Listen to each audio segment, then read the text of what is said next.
Madam ఎలా చూస్తారు ఈ జనసందర్భం చూస్తుంటే ఎలా అనిపిస్తుంది? ఒక సునామీ లాగుంది. అందరూ కూడా ఇప్పుడు స్వచ్ఛందంగా వచ్చారు. ఎవరు డబ్బులు తీసుకోనో భోజనాలకు ఆశపడో ఇంకోటో కాదు. అందరూ కూడా హృదయపూర్వకంగా జగన్ గారిని చూడాలని స్వచ్ఛందంగా ప్రతి ఒక్కళ్ళు కూడా వచ్చి ఈరోజు ఏ రకంగా కూడా ఈ కార్యక్రమాన్ని విజయవంతంగా చేశారో కూడా మీరంతా చూస్తూ ఉన్నారు. మీరు చూస్తున్నారుగా అనేకమైన ఆంక్షలు పెట్టారు. ప్రతిపక్ష నాయకుడు రావడానికి వీల్లేదు, 100 మంది మాత్రం వెళ్ళడానికి అనుమతించారు. కానీ తండోపతండాలు ఎంతమంది రావడానికి ఎలా చూస్తారు?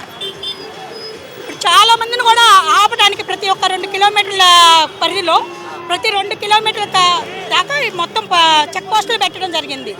అయినా కూడా ప్రతి ఒక్కళ్ళు చెక్ పోస్టులు డైరెక్ట్ రూట్లో కాకపోయినా కూడా పొలాల్లో నుంచి తుక్కి దున్నిన పొలాల్లో నుంచి ఏ రకంగా అందరు వచ్చి జనాలు ఈ రకంగా విజయవంతం చేస్తున్నారో ఈ జనాలంతా చూస్తే కూడా మీకు తెలుస్తూ ఉంది.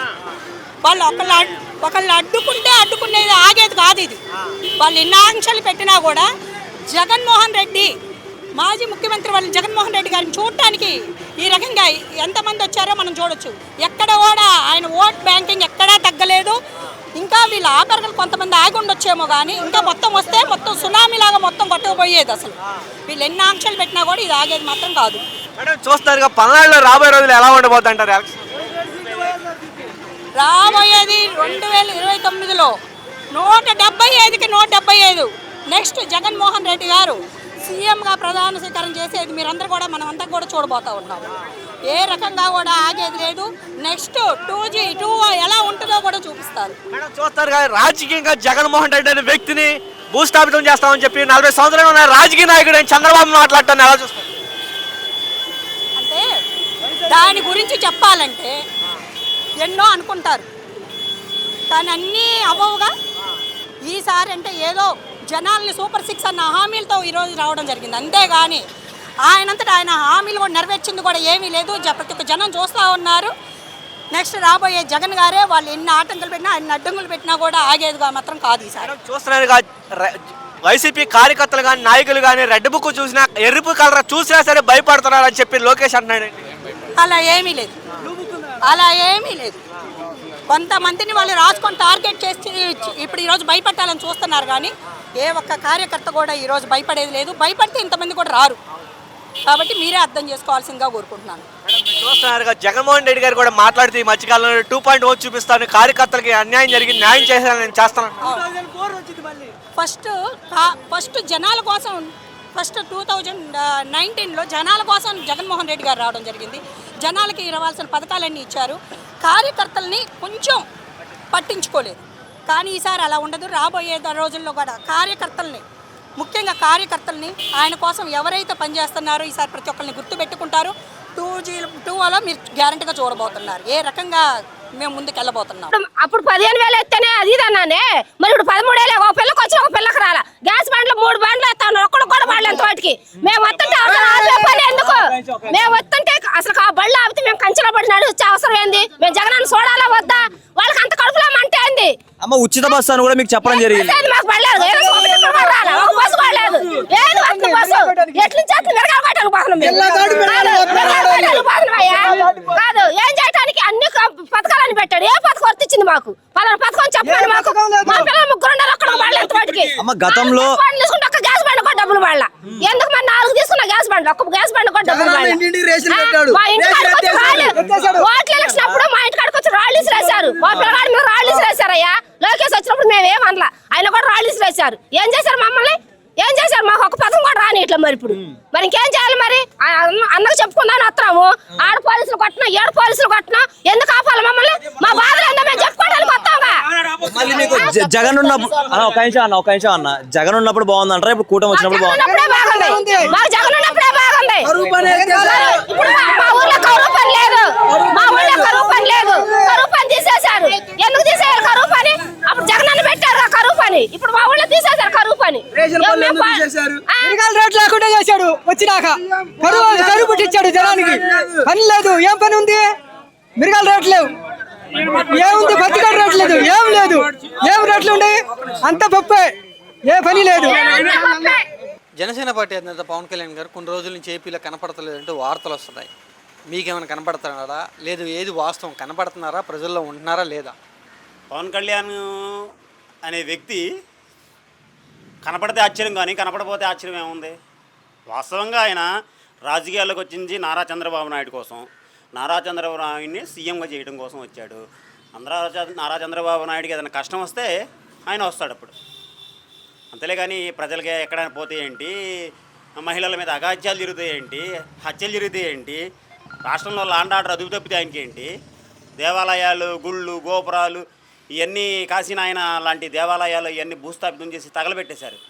అలాంటి ఎన్ని చేస్తే ఏంటి? తిరుపతిలో ఇన్ని ఘోరాలు జరిగితే ఏంటి? ఆయనకేంటి? ఆయనకి అంత అవసరం ఏంటండి? పవన్ కళ్యాణ్ రాష్ట్రంలో కనపడాల్సిన అవసరం ఏంటి? ఎందుకు కనపడాలి ఆయన? ఎందుకు కనపడాలి? ఎందుకు కనపడాలి పవన్ కళ్యాణ్? ఆయన చంద్రబాబు నాయుడు కోసం వచ్చాడు. చంద్రబాబు నాయుడికి ఏదైనా కష్టం వస్తే వస్తాడు, లేకపోతే రాడు. అక్కడికి వెళ్ళి సినిమాలు తీసుకుంటాడు. హైదరాబాద్లో ఉంటాడు ఆయన. ఆయన స్వస్థలం హైదరాబాదు. వాస్తవంగా తెలంగాణ వాసి హైదరాబాద్లో ఉంటాడు.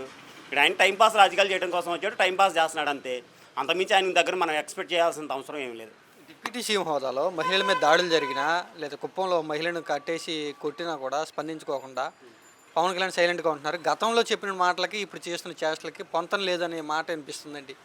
వాస్తవంగా పవన్ కళ్యాణ్ అనే వ్యక్తి దగ్గర చాలామంది మహిళల కానుంచి, వృద్ధుల కానుంచి, యువకుల కానుంచి చాలా ఆశలు పెట్టుకున్నారు.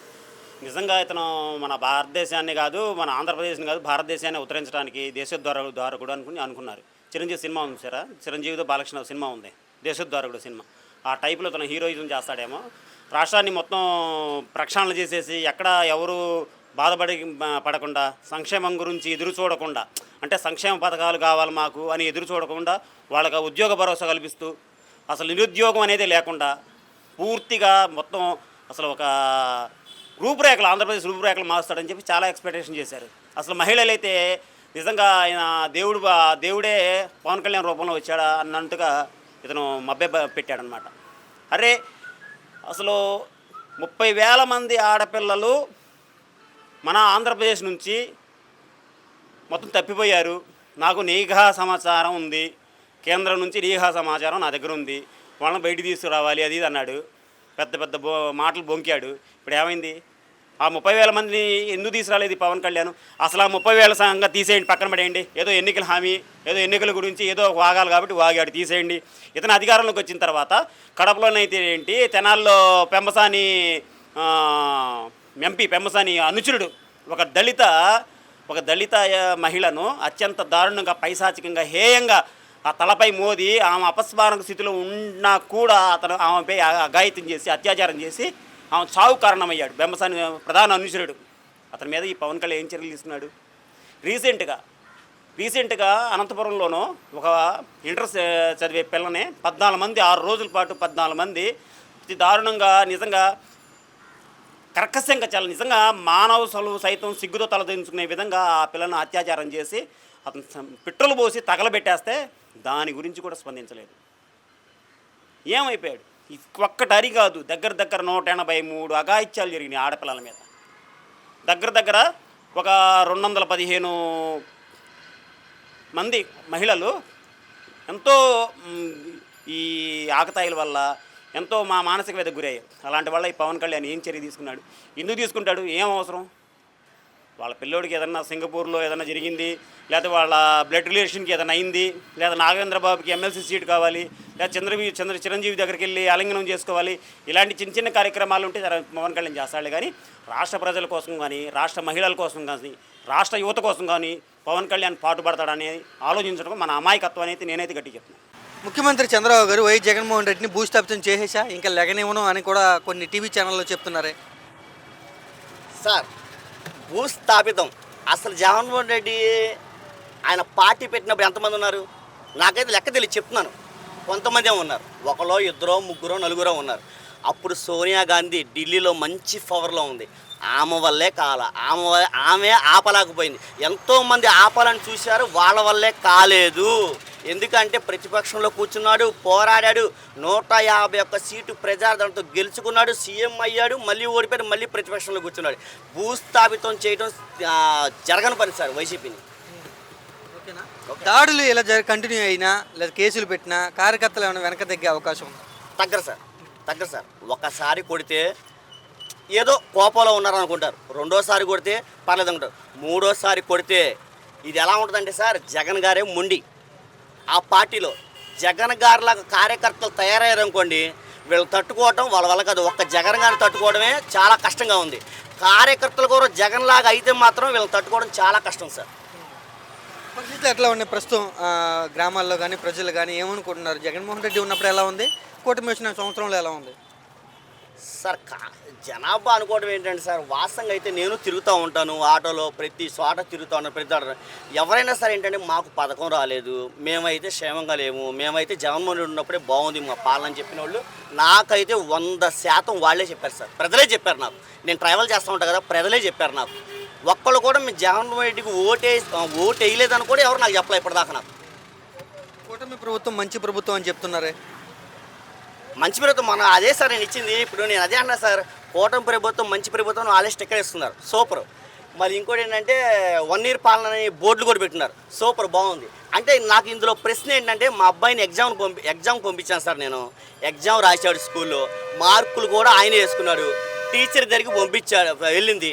టీచర్ తిట్టుద్ది, ఎందుకని? ఇది నీ పని కాదు, ఇది మా పని, మేము పైకి పంపించాలి, వాళ్ళు మార్కులు వేయాలి, నువ్వెందుకు వేసావని చెప్పి తిట్టుద్ది మా వాడిని. మరి అదే కదా సార్, మరి ప్రజలు మంచి ప్రభుత్వం అనేది మేము మార్కులు వేయాలి, మంచి పరిపాలన అనేది మేము చూడాలి. వాళ్ళు ఎలా వేసుకున్నారు సార్ మార్కులు? అది తప్పు కదా సార్, అది కరెక్ట్ కాదు. అది సంవత్సరంలో చంద్రబాబు గారి పరిపాలన గురించి ఏమనుకుంటున్నారు? మీ అభిప్రాయం ఏంటి?